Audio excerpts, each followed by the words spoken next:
Pierre du Maléba, Oui. producteur de pitaya. Le pitaya, voilà, parce que nous voyons les fleurs de pitaya ici, et puis nous avons aussi Jean-Marie Virapoulet avec nous. Oui, hein. oui, oui. À moi, Toujours. quand il dit pitaya, il dit Jean-Marie. Ah bon? C'est mon fruit préféré. C'est le fruit préféré. Ah hein? oui, il est magnifique D'accord, hein? d'ailleurs, hein, ces Voilà. pitayas-là. Hein? Et on l'appelle pitaya, mais on l'appelle aussi le fruit du dragon aussi. Le hein. fruit du dragon, tout Voilà, à fait. exactement. On voit mieux que les affaires. Hein? Ah, vous connaissez bien. Oui, oui, oui, oui, voilà. Regarde la beauté de ça. Ah là là là là. Hein? C'est un gros kiwi rouge. C'est un gros kiwi rouge, effectivement. Et là, on a même les fleurs, hein, parce que là, c'est la saison des fleurs. la saison des fleurs, C'est la ouais. saison des fleurs actuellement. Hein. Donc, Entier, explique-nous un coup. Depuis le mois de décembre, les fleurs ont commencé à sortir, on va dire, des plantes. Et c'est des fleurs, ce qu'on appelle des fleurs éphémères. D'accord. C'est-à-dire ça s'ouvre la nuit et demain matin, Il n'y en a plus. c'est terminé. Voilà. Comme Cendrillon, Julie, hein. Ben, Tu vois, à là, minuit, c'est seulement, elle sort le soir, elle doit rentrer à minuit. La citrouille, elle s'évanouit et il n'y a plus rien. Voilà, Et c'est le charme. voilà. Hein. Imagine Voilà, la chose que nous, Nana, Oui. de voir cette fleur éphémère s'ouvrir en direct comme ça. Voilà, en direct chez nous, là, ce soir. Hein. Une C'est ce qu'on exclusivité appelle de ce aussi canal. Voilà. une fleur de nuit. Une fleur de nuit. C'est la belle de nuit. On l'appelle la belle de nuit. On l'appelle la belle de nuit. Voilà. Et il faut savoir que ces fleurs-là, Oui. il faudra les féconder la nuit, Ah, d'accord, donc, parce que le pitaya se féconde manuellement. manuellement. Il y a Il aussi, n'y a pas d'insecte ici à La Réunion qui non, fait le travail, non? les abeilles vont plus récupérer le pollen Oui. et ils vont le manger, c'est tout, hein, mais ils ne vont pas pouvoir le féconder. D'accord. Hein. Et il faudra donc intervenir manuellement. Voilà, hein. Donc Jean-Marie, après la vanille, qui se féconde de façon artificielle, et grand merci à Edmond Albus, Oui. hein, maintenant on a aussi les pitayas qui doivent féconder artificiellement. Tout à fait. Hein. Et Et quand- qui a inventé ça? Qui a trouvé? Ben, Les pays d'Asie, C'est ça les pays a déjà d'Asie, commencé ça, hein. dans les pays d'Asie. Oui, hein. oui, parce que c'est très asiatique ça, les pitayas. On les retrouve en Chine notamment, hein, au Thaïlande énormément Oui. aussi. Hein. Et Voilà. une fois que la fécondé, il permet de faire pousser le fruit ici. Le fruit qui est C'est ça. ici. Là, Là. ici. en fait, l'idée c'est quoi? C'est de récupérer ce pollen-là. Ouais. Et de le mettre seulement Pour moi, ça c'est de la poudre d'or Voilà. que je l'installe sur le pistil. Ouais. Et on a donc des conducteurs de pollen Ouais.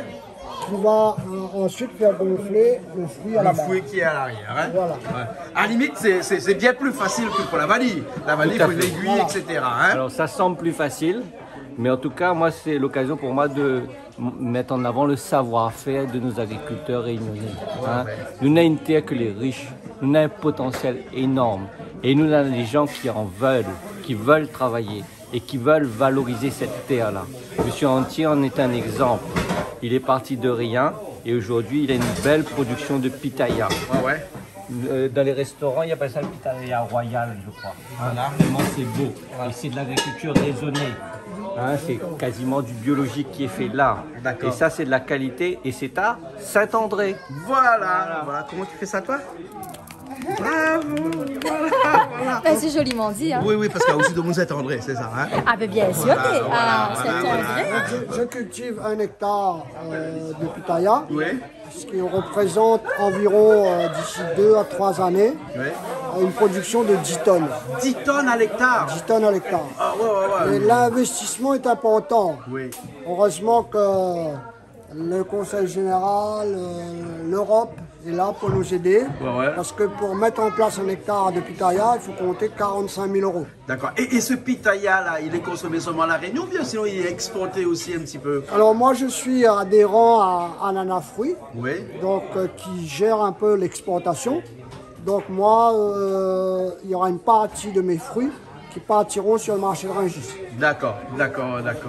Mais est-ce pas l'art à La Réunion, puisqu'on produit en très faible quantité par rapport à l'Asie, par exemple, hein, il n'y a pas une grande concurrence quand on arrive sur des grands marchés internationaux comme ça, comme Rungis, par exemple? Non, parce qu'on a ce qu'on appelle un produit du terroir, un produit réunionnais, Voilà, avec une valeur ajoutée. une valeur ajoutée. Ouais. Et un produit de qualité. Parce qu'en fait, on n'est pas dans la surproduction, dans le côté poussé des fruits. On est raisonné, comme disait Voilà. Jean-Marie Oui. Virapoulet, hein, c'est ça, hein? C'était naturel. Bon technicien appelle ça des produits de niche. Je veux dire là où on est dans la qualité. Et où on a des gens au niveau national et international, les prêts à mettre le prix pour la qualité. Et puis la Réunion est un pays qui est jeune, avec un terroir qui est très jeune. Oui. Et donc ça facilite aussi la qualité. Hein, parce qu'il faut dire qu'il y a beaucoup de gens qui veulent absolument nos fruits ici. Parce qu'on a les meilleurs litchis du monde, on a les meilleurs ananas du monde. Et maintenant, on se retrouve avec les meilleurs pitayas du monde. Hein, et sans oublier notre vanille. Bien sûr, Bourbon. Hein, voilà, n'est-ce pas Julie? Hein? Voilà, c'est une malbaïcose là. Hein, on l'a vu. Hein? Mais les vrais.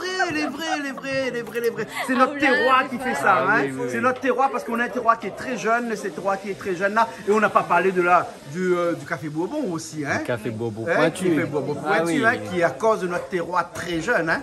C'est ça. Hein? Et tout à fait. Et d'autre part, sans rentrer dans des grandes théories, mais il faut savoir que le département encourage ces productions-là. Nous sommes gestionnaires des fonds européens pour l'agriculture. Ils appellent ça FEAD. Hein. Et c'est le seul département de France qui assure la gestion. Généralement, c'est la région. Nous avons cette opportunité-là. Et on a un plan qui s'appelle Agri Pays 2030 où on va développer notamment ces nouvelles productions et ces productions dites de niche parce que c'est là la richesse. En plus des plantes médicinales aussi. Bien sûr, qu'on a parlé tout à l'heure. Ce que je voulais vous rajouter quand même parce que nous, on a une partie de nos fruits qui à un moment donné va s'éclater. Oui. Et ce qu'on appelle les non consommables. Et donc on a eu l'idée de les transformer.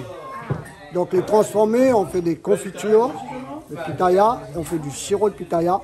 Et avec ce blanc-là, on a rajouté de l'ananas. Donc on a du pitaya blanc ananas, avec ce côté... comme gelé bonbon longtemps. Comme des gelées de longtemps. Voilà, c'est ce qu'on me dit quand je fais goûter aux gens. C'est le goût longtemps, comme des petits gelés qu'on mangeait avant, ben c'est ça. Goulouillant mais appétissant. Voilà, c'est ça. Hakuna Matata. Hakuna Matata. T'as vu, on suit, Louis. C'est ça. Hein? Donc, voilà. Donc, ça, c'est un petit pitaya, ça. Ça, c'est ce qu'on a. C'est la fleur qui est dessous, là. Voilà. Hein? C'est de la variété Assunta. Donc, elle est mauve. Elle grossit pas plus que ça. Hein? Non, mais là, la plante est jeune. Ouais. Donc, la première récolte, ça. Il faudra attendre. Mais là, elle est mûre. Hein? Elle est mûre. Elle est arrivée en maturité. Oui. Et donc, là, on verra ici à l'intérieur. Ouais. Ça, vous pouvez goûter, vous verrez, ça a un goût extraordinaire. Super. Oui, voilà. Hein. Et ça, c'est... Et un pitaya au petit déjeuner. Ça apporte une fraîcheur. Beaucoup de vitamine C aussi à l'intérieur. Beaucoup de vitamine C. Hein. Voilà, c'est beaucoup de fer, de vitamines, oméga. Ça booste. Et ça régule le taux du sang aussi, c'est très bien comme fruit. D'accord.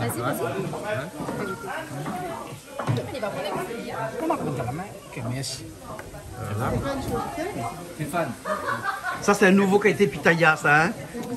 Un nouveau. Hein? Tout ça s'appelle dans la Réunion, comment les bons. Voilà. Et franchement, et puis nous n'avions plus raquette longtemps. Ça, longtemps, tu appelles ça raquette. Nous n'avions plus tout ça. Voilà. Et tous, voilà. Faire les fleurs pour avoir les fruits et les tortues en raffolées, donc on appelle raquette tortue. Raquette tortue, hein? Voilà. Merci beaucoup. Bon, on va goûter aussi, hein? Sachant que le pitaya, c'est un cactus. Je t'ai dit, j'ai la liane de cactus chez moi justement et on essaie d'avoir les pitayas, mais ils poussent toujours pas le pitaya quoi. Ouais, il faut féconder la fleur. Voilà. Et là, on a mais Patrick, on est là ou chez vous des fleurs, mal vu? Justement, ma vie, il me sort 4 fleurs cette année, première fois. Et vous la fécondez? Non, mais il ne connaît pas ce qu'on mais là, on voit comment elle féconde. Voilà, bien spécialiste. Voilà. Et on rappelle, on prend le pistil de la fleur, ici, là. Non, le pollen. Le pollen, pardon. Et on met sur le pistil devant. Hein, et on mélange un petit peu. C'est tout. C'est pas plus compliqué que ça. Moi, les mènes paraît le tout fécondant, il paraît. Parce que maintenant, le jaunement. Donc, il va mais un petit coup de main, on a dit service aussi, vous voyez. Non, mais si l'autofécondant n'est pas la peine. Pour avoir le fruit, il faut 2 variétés différentes. Ah, il faut 2 variétés différentes. Voilà. Pas celui de la même fleur, non. On ne peut pas utiliser ce pollen-là pour poser là-dessus. Ah, d'accord. Ce pollen-là pour aller sur une autre variété. D'accord. Il faut avoir au minimum 2 pieds alors. Hein. Au minimum 2 pieds. Hein. Blanc et rouge. On a aussi le autofécondant où on n'a pas besoin de féconder la fleur. Vous allez voir que la fleur ne va pas tomber et qu'il y aura un fruit. C'est celui-là alors. Hein. Ça, c'est un autofécondant. Voilà, c'est un jaune épineux. Et il est délicieux le La jaune. peau est jaune, mais à l'intérieur, elle est comme ça. Voilà. Petit ok. et sucré. C'est Voilà, délicieux. voilà. Et ça a inspiré beaucoup de dessins animés, hein? Oui, parce que quand tu regardes Alice au Pays des Merveilles, par Oui, exemple, tout à fait. Et combien de temps il faut pour qu'un pitaya pousse? Combien de temps il faut? Après la fécondation de la fleur, il faut 1 mois. Après, vous avez le fruit. Voilà. C'est rapide, hein? on apprend des choses sur le On en a pitaya. la Hein? saison dure 6 mois. La saison dure 6 mois. Voilà. De quel mois à quel mois? On va dire fin novembre, décembre, on aura les fleurs. Ça va aller jusqu'à mai. Commencement juin, pas plus. Et quand ça charge une fois, il faut arracher le blanc et le replanter. Ah non, Hein? Ça dure 100 ans. Ça dure 100 ans, c'est-à-dire que c'est pas comme les cannes, il faut tous les 7 ans enlever et puis Non. replanter. On peut durer comme ça avec le C'est même pour blanc. ça que l'investissement est énorme au moment où on installe cette culture-là. Voilà, voilà. Donc, Et Jean-Marie, exactement comme une vigne, hein, avec un vieux vignoble qui peut Exactement. durer 100 ans. Hein. Exactement. Voilà. Hein. Qui dépasse notre espérance de vie. Voilà, et qu'on peut transmettre de génération en génération à fait, éventuellement. Hein. tout à fait. Hein, c'est un don. Hein. Au lieu de construire un carreau de marmaille là, hein, fais un carreau au pitaya dans la lit. Hein, au moins les bagages ils vivent avec, c'est un espoir. et avec la santé Et dans avec l'assiette. la santé. Voilà, voilà. Alors comment faire des pitayas bio? Parce qu'on parle beaucoup le bio actuellement. Alors, le problème sur le pitaya, c'est qu'il y a des escargots, des fourmis, des oiseaux. Ouais. D'accord?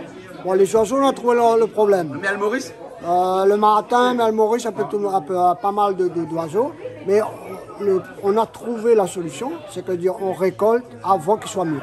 Ah, d'accord. Et vous faites nourrir ensuite. Et voilà, c'est-à-dire que ce fruit-là va durer 3 semaines. On peut le stocker 3 semaines. 3 semaines, hein? Il ne va pas dépérir. Voilà, Donc voilà. on va le récolter juste au moment où il commence à arriver à maturité. Parce que si on laisse trop mûrir, les oiseaux vont arriver, ils vont le Voilà, manger. voilà, voilà. Donc nous, on le cueille un peu avant. D'accord, Julie, donc c'est donc un fruit qu'on peut donner aux soldats pour partir en guerre. Ah, mais il y a beaucoup. Oui, parce c'est que un peu en fait, quand les soldats énergisant, hein. partaient en guerre avant, on leur donnait des pommes de terre, mais ils avaient des soucis parce que les pommes de terre, là, ils formaient des petites germes voilà, au des bout petits de la germes première dessus. semaine. Ouais. Donc ils ont planté une pomme de terre qu'on appelle le off, qu'on a dans la cour ici, hein, les pommes de terre en l'air. Vous voyez les pommes de terre en l'air, hein? Et donc c'est à cause de nos militaires qu'on a découvert le pomme de terre en l'air. Par contre, il faut faire attention avec le pitaya. Pardon. Parce que si on en mange trop, c'est laxatif. Ah, d'accord, c'est comme du coco, le coco, l'eau de coco. Exactement. Voilà. On connaît un rayon sur le pitaya. Ah maintenant, oui, hein. alors vous êtes Ça des devient- spécialistes. Ah, non. Grâce à Canal Austral, on connaît un rayon et rayon grâce à nos sur amis le surtout. pitaya. Hein. Merci. Merci à vous Mais de nous avoir permis à partager ce trésor avec vous. Voilà. Est-ce qu'aujourd'hui, on a développé une filière autour du pitaya? Parce que moi, je ne sais pas si c'est à cause de ma génération, j'ai l'impression qu'aujourd'hui, ces dernières années en tout cas, on en parle beaucoup. À un point tel que je pense que c'est quelque chose qui a été importé et à la mode aujourd'hui. Mais du temps d'avant, est-ce que... Parce qu'en fait, avant, on ne va pas se le cacher, tout le monde faisait beaucoup de canne à sucre. À un moment donné, canne à sucre, on en fait encore, mais c'est de plus en plus dur. Donc l'agriculteur, par exemple, le cas de Monsieur Entier, il s'est dit, ben, je dois commencer à diversifier. Par exemple, moi, j'ai arrêté complètement la canne pour me lancer sur le fruitier. Monsieur Entier, il a enlevé 1 hectare de canne pour se lancer sur la diversification. Pour lui, c'est un fruit longtemps qu'il le parlait, dont le pitaya. Donc, il s'est lancé dans le pitaya. D'accord. Donc tous ces fruits-là, ce sont des alternatives à la canne parce qu'on sait bien qu'avec l'Europe, les subventions, puisque la canne est subventionnée à hauteur de presque 90% ici. Oui, hein. tout à fait. Donc du coup, tous ces fruits que l'on parle ici, c'est une alternative par rapport à la canne qui va peut-être sûrement, Exactement. à mon avis, disparaître. très il faut prochainement. réfléchir à l'après-canne. Et aussi, la canne a une valeur énergétique aussi, à la canne énergie, aux autres utilisations de la canne, au-delà du sucre, mais il faut aller vers la diversification. Et soit nous garde la canne et nous fait un intercalaire d'autres produits, soit nous passe directement à des nouvelles productions. Voilà. Et c'est ça l'enjeu des 10 ans qui viennent aujourd'hui.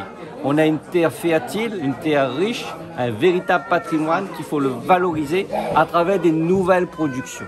D'accord, très bien alors. Hein. Donc chez vous, vous faites quoi de ce pitaya?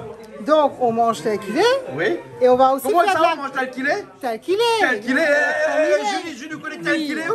Mais tel que l'il est. Ah, d'accord. Écoutez, on a vu comment la langue créole, le gaillard. Ah, elle est magnifique. Est-ce qu'on a pu manger la glace de pitaya? Ah, non. Ah ben c'est excellent, c'est frais, c'est très bon.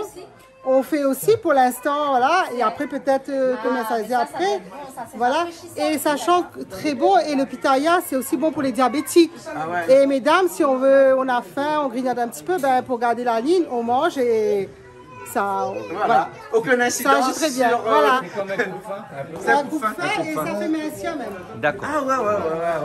Mais là, le docteur, il apprend aujourd'hui. Hein. Ah ouais. Hein. Alors moi, comment je ne peux pas, parce que le problème du pitaya, c'est que ça tâche les mains. Ça tâche les mains. Ouais. Alors, l'idée, c'est de couper en deux et d'utiliser une petite cuillère. Ouais. Comme dans un kiwi. Voilà, Hein? et de manger comme ça. Voilà, comme un kiwi. Hein, Alex? Ben oui, il faut. Voilà. Voilà. Merci. Après, quand on a fini de manger le pitaya rouge, on fait tout de suite un gossouria et on a les dents rouges. Ah, d'accord. Ce soir alors. Hein. Ouais, moi je préfère les lèvres rouges. D'accord, ouais, je sais. Eh, mais oui, hein. Il commence à rougir. Comment ça rougir? Mais enfin, il est tellement bon. Hein. Voilà. Après, même aux toilettes, on le retrouve. Hein. Même aux toilettes, on retrouve. Il ne faut pas avoir peur. Il ne faut pas avoir peur parce qu'on a l'impression qu'on a du Nous, on a sang eu qui peur. sort, et même dans le pipi. Hein. C'est comme la betterave. C'est comme la betterave, Alors, Adjadou, est-ce que tu connais le nom scientifique de ce pitaya là? Non, non, Je t'attendais pas, est-ce que vous allez pas répondre à la question? Alors, Miko, non. Voilà. Wikipédia. Alors, dis-nous tout. Je sais pas. Mais il y en a un autre trop compliqué qu'on restera avec Moi, pitaya. je connais un qu'on dit pita aya, Ouais. après le pitaya. Mais après, l'autre, je ne connais pas. En tout cas, on sait que c'est une plante, et un fruit qui vient d'Asie, hein, et peut-être qu'il vient en Thaïlande, et peut-être qu'il vient de Pattaya. Oui. Aussi. On plaisante là, on plaisante un petit peu. Il y a Jean-Marie qui décale. Je plaisante. C'est une belle inspiration. Voilà. En tout cas, merci bien.